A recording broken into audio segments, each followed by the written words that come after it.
예, EVR 스튜디오에서 XR 본부를 맡고 있는 구범석이라고 합니다. 시인의 방 프로젝트는 한국문화재재단, 그러니까 문화재청 산하기관인 한국문화재재단이랑 EVR 스튜디오가 공동 제작을 했고요. 윤동주 시인의 삶과 시를 형상화해서 영화적인 문법을 담아 인터랙티브한 VR 작품으로 만든 영화입니다. 이런 VR 영화 그리고 VR 컨텐츠들 그리고 XR 컨텐츠들을 만든 지 벌써 한 7년 정도 됐습니다. 그러다 보니까 이번 작품을 만들었을 때 초기 기획 단계부터 베니스 영화제를 한번 목표로 삼아보자 라는 어떤 목표를 가지고 제작에 임했기 때문에 초청을 받았다라는 것 자체에 대해서 뭐 당연히 감사하고 기쁘고 하지만 크게 놀라지는 않았습니다. 가장 놀랐던 부분은 거의 대사의 모든 부분이 윤동주 시인의 시로 이루어진 작품임에도 불구하고 많은 글로벌 관객들이 그것에 공감을 해주고, 그리고 실제로 제가 감독으로서 가장 의미 있었다라고 생각하는 장면은 어떤 거냐면, 어떤 한국 관객이 계속 HMD를 이렇게 들었다가 내렸다가 들었다가 내렸다가 하는 행동을 하시더라고요. 그래서 그 들었다가 내릴 때마다 이 관객은 되게 어지러워서 지금 벗으려고 하는 건가? 자세히 보니까 이 HMD 사이로 눈물이 계속 흐르고 있더라고요. 그래서 그 관객분 같은 경우는 끝나고 나서 이제 한번 물어봤어요. 자기도 이런 것을 예상을 하지 못하고 작품을 처음 보게 됐는데 이유는 잘 모르겠는데 계속 눈물이 나서 너무 좋았다라는 말씀을 해주시고, 그랬던 경험이 창작자로서는 처음, 윤동주를 제작할 그 시점부터 지금까지 한 번도 상상해보지 못했던 장면을 베니스 영화제에서 현장에서 그렇게 보게 되니까 감회가 새롭고, 역시 컨텐츠가 가지고 있는 힘이라던가 VR이라는 어떤 장르가 가지고 있는 힘 같은 것들을 체감하게 됐고 또 깨달음이 있었던 자리인 것 같습니다. 눈물을 흘린 적 없습니다. 네.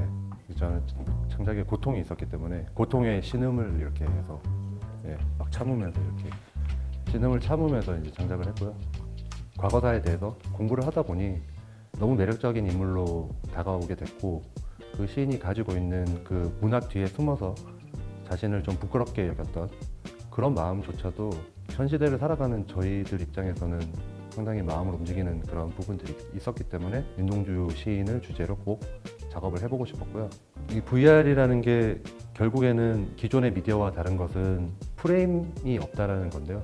VR이 가지고 있는 가장 큰 장점은 이 프레임 안으로 들어가서 그 공간 안에 존재하게 되는, 이 HMD를 쓰는 순간 그 안으로 들어가서 더 이상 어떤 문법이 필요 없을 정도로 명쾌하게 그 상황 안으로 들어간다라는 그 지점이 가장 매력적이어서 이 작품을 그렇게 만들게 됐던 것 같습니다.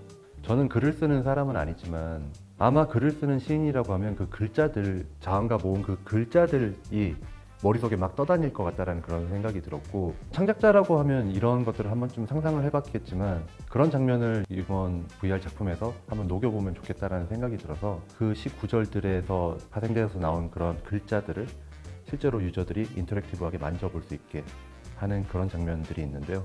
상당히 반응이 좋았고, 실제로 베니스 영화제에서도 많은 창작자들이 모였었잖아요. 그분들이 또 그 장면에 대해서 한 번씩 얘기를 해주셨을 때 역시 생각하는 게 다들 좀 비슷하구나 라는 생각이 들어서 좀 잘했다고 생각합니다.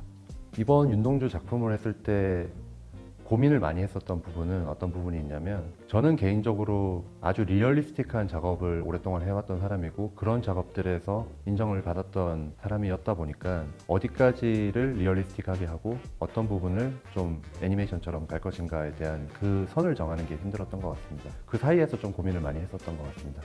이 미디어가 다르다는 것이 장르적으로 봤을 때 조금 다른 지점이 있을 수 있는데, 이 순차적으로 접근을 할 수밖에 없는 게 처음에는 온몸을 다 사용을 하죠. 왜냐하면 처음에 이것을 손쉽게 전달하는 것은 글이 되겠죠. 글로써 이걸 표현을 하고, 그 다음에 이 글을 읽는 사람 앞에서 거의 판토마임을 하듯이 상황을 그려가면서 표정을 지어가면서 그걸 설명을 하고, 그걸 처음 이제 들었던 사람이 만약에 스토리보드 작가라고 하면 2D 프레임 안에 존재하는 그림의 형태로 그림을 그리게 되고, 이 그림을 가지고 실개발자들하고 똑같이 반복을 합니다.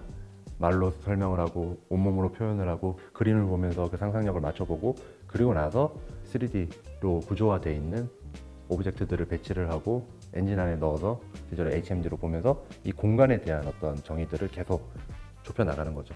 그래서 이 과정이 비단 VR에서만 통용되는 것이 아니라 사실은 영화에서도 지금 프리비즈 작업들을 그런 식으로 하고 있는데, 다만 다른 것은 HMG를 쓰고 저희는 360도를 입체감 있게 확인하면서 가느냐, 영화는 프레임 안에서 있는 것들을 확인을 하면서 가느냐, 이 부분이 다르지 과정은 비슷하다고 생각합니다.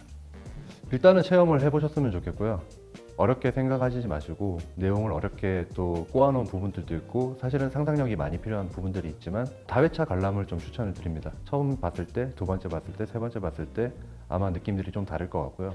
그리고 대사의 거의 대부분이 윤동주 시인의 어떤 시로 이루어져 있기 때문에 그 아름다운 시들을 그 이상윤 배우의 멋진 목소리로 감상을 하시는 것 자체도 아마 이 컨텐츠를 보심에 있어서 충분히 이유가 되시지 않을까 생각이 듭니다. 꼭 한번 체험을 해보시기를 추천드립니다. 뭐 유니티 크리에이터 분들이 꼭 유니티만을 쓰지는 않을 거라고 생각을 합니다. 그 툴은 툴일 뿐이잖아요. 그러니까 상상력을 툴 안에 가두시지 마시고 좋은 툴이 있다고 하면 그 툴을 얼마나 더 적극적으로 사용할지 거기에 집중을 하셨으면 좋겠고요. 항상 좋은 일들만 가득하셨으면 좋겠고 이 컨텐츠를 만드는 게 누구보다 힘들다는 거 서로가 다 알고 있는 거니까 항상 화이팅 했으면 좋겠습니다.